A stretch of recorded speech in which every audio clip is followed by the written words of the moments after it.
Buenas, esto es BIM Praxis, el podcast donde el BIM se encuentra con la inteligencia artificial. Exploramos la ciencia, la tecnología y el futuro desde el enfoque de la arquitectura, ingeniería y construcción. ¡Empezamos!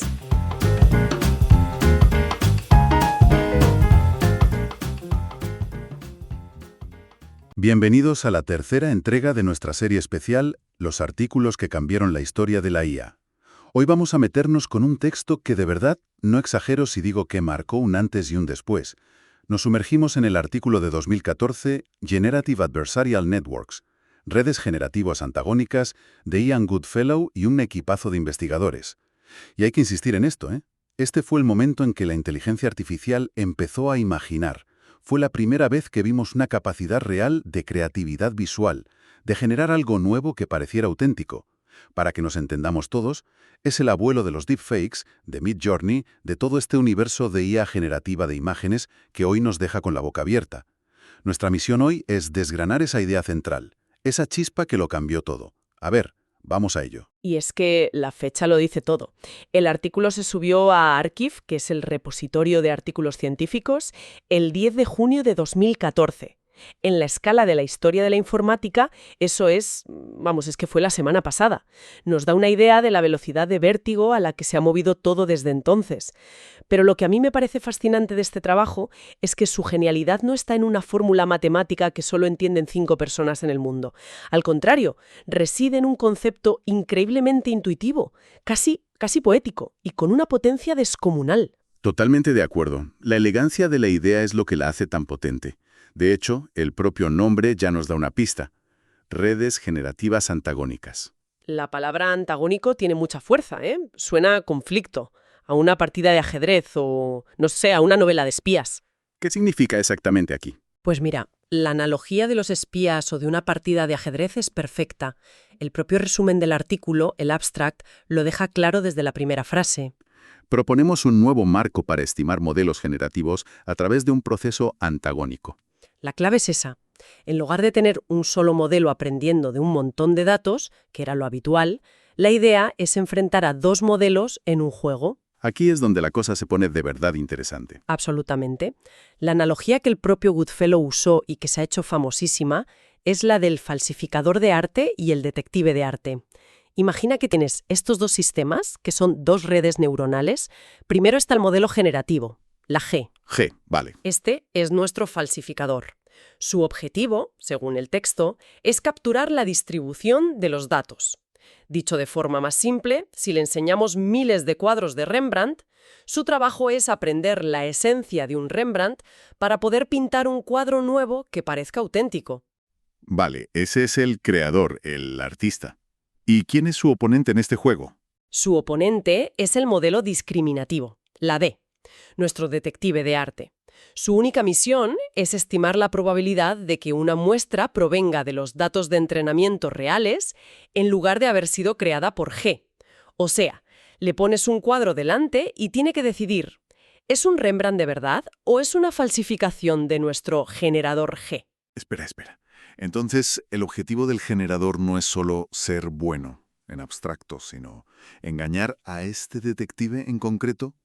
Eso lo cambia todo. Porque si el detective es un novato, el falsificador no tiene que esforzarse. Pero si el detective es el mayor experto del mundo, el falsificador tiene que convertirse en un genio absoluto para poder colársela. Has dado en el clavo. Esa es la esencia de la dinámica. No se entrenan por separado, sino en un bucle constante, competitivo. El detective D mejora al aprender a distinguir las falsificaciones cada vez más buenas de G. Y aquí viene el giro genial. La frase clave del artículo sobre cómo se entrena G. Su objetivo es maximizar la probabilidad de que D cometa un error. Ah, claro. El falsificador no aprende a pintar Rembrandts estudiando solo a Rembrandt, aprende estudiando al detective. Su objetivo es explotar las debilidades del crítico. Me parece una idea brillante. Es como decías, una carrera armamentística. El detective mejora, así que el falsificador tiene que mejorar. El falsificador mejora, así que el detective tiene que volverse aún más astuto. Cada uno es el entrenador personal del otro. Exacto. Pero esto me lleva a una pregunta. En esta carrera, ¿quién gana? ¿O es una carrera que no acaba nunca? Ahí es donde entra la belleza de la teoría de juegos que lo sustenta todo. El artículo lo llama un juego minimax de 2 jugadores. No hace falta entrar en la ecuación, pero la idea es que el discriminador D intenta maximizar sus aciertos y el generador G intenta minimizar los aciertos de D. Es un tira y afloja matemático. Tira y afloja. ¿Y cuál es el punto de equilibrio? ¿A dónde se supone que llega esa lucha? El punto final, teórico, el estado ideal, es lo más contraintuitivo y elegante de todo. No gana ninguno. Se llega a un equilibrio perfecto, un empate técnico. Y en ese punto, según el artículo, el generador G recupera perfectamente la distribución de los datos de entrenamiento. Lo que significa que nuestro falsificador se ha convertido en un maestro. Sus Rembrandts son indistinguibles de los originales. A todos los efectos, son perfectos. Exacto. Y como consecuencia directa de eso, ocurre la segunda cosa. El detective D, el experto mundial, queda completamente Inutilizado. inutilizado. Sí, ya no puede diferenciar lo real de lo falso. El artículo lo expresa de forma muy precisa. La probabilidad que asigne el discriminador es igual a un medio en todas partes. Un medio. ¿Te refieres a un 50%? 50%, 50-50. Sus decisiones son puro azar. Como tirar una moneda al aire. Justo. Como lanzar una moneda. Ante cualquier cuadro, ya sea real o falso, su cerebro experto le dice: podría ser cualquiera de las dos, no tengo ni la más remota idea. Es una paradoja increíble. El triunfo del sistema es un empate. Y la prueba de que hemos creado un generador perfecto es que su crítico más duro se vuelve inútil. Precisamente. El objetivo nunca fue que el detective ganara, sino usarlo como una herramienta, como una piedra de afilar, para llevar al generador a la maestría. El discriminador es un medio para un fin.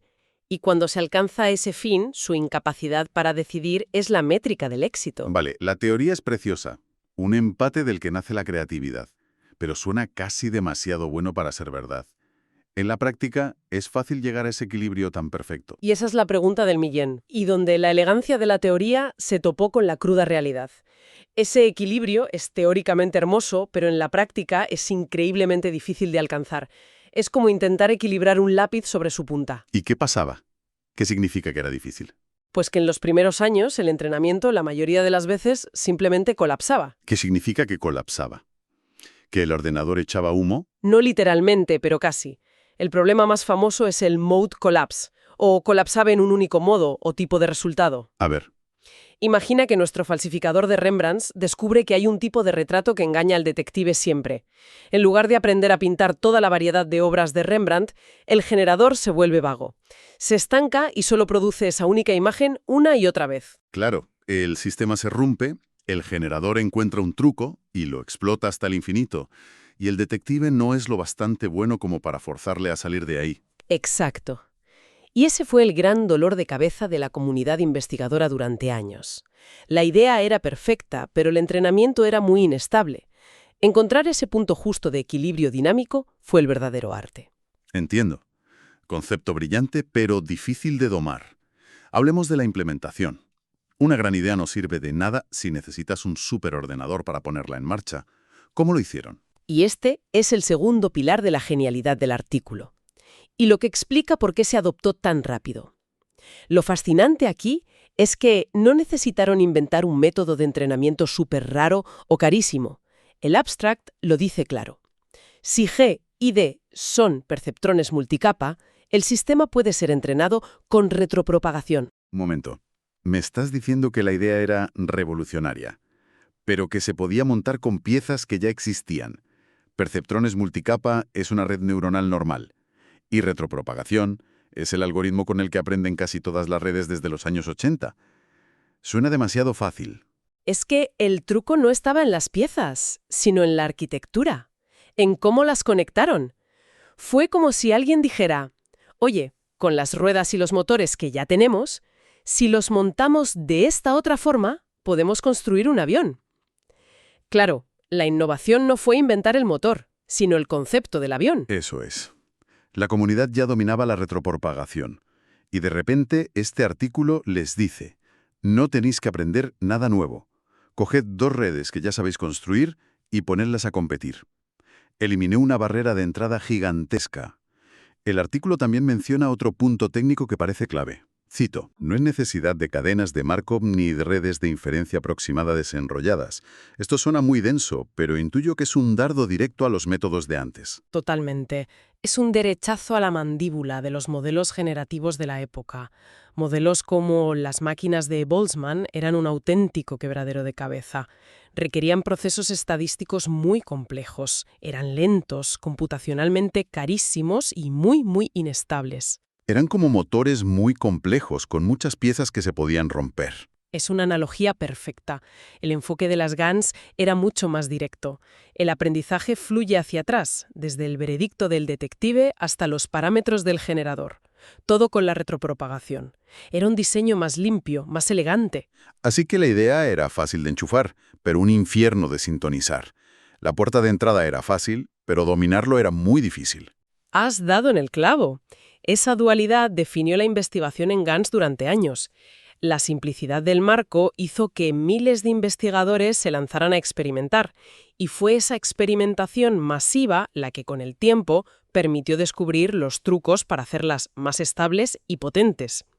Entonces, si recapitulamos, el impacto de este artículo se sostiene sobre 3 pilares. Primero, un concepto casi filosófico: la creatividad a través del conflicto, el juego del falsificador y el detective. Sí. Segundo, un objetivo teórico claro y elegante, el equilibrio perfecto, ese empate donde nace la maestría. Y tercero, una implementación práctica que usaba las herramientas que todo el mundo ya tenía. Es la combinación perfecta de una idea profunda, una teoría sólida y una implementación factible.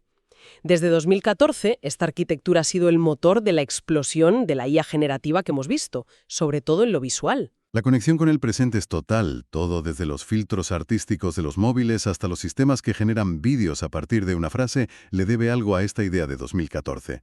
Es el paciente cero de la imaginación artificial. Absolutamente. En esencia, lo que este artículo nos enseñó es a generar creatividad a través del conflicto dentro de una máquina. Y es un concepto tan potente que trasciende la propia IA. Esto plantea una pregunta importante. A ver, ¿cuál?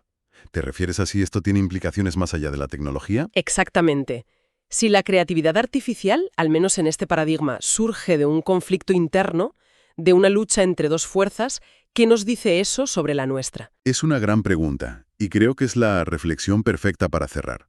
El artículo nos presenta un juego entre un creador y un crítico dentro de una máquina.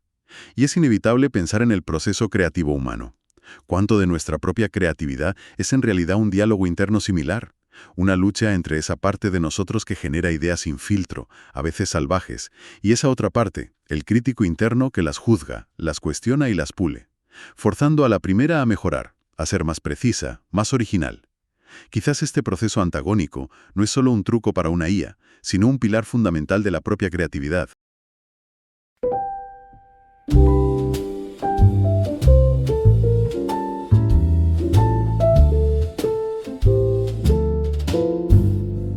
Y hasta aquí el episodio de hoy. Muchas gracias por tu atención.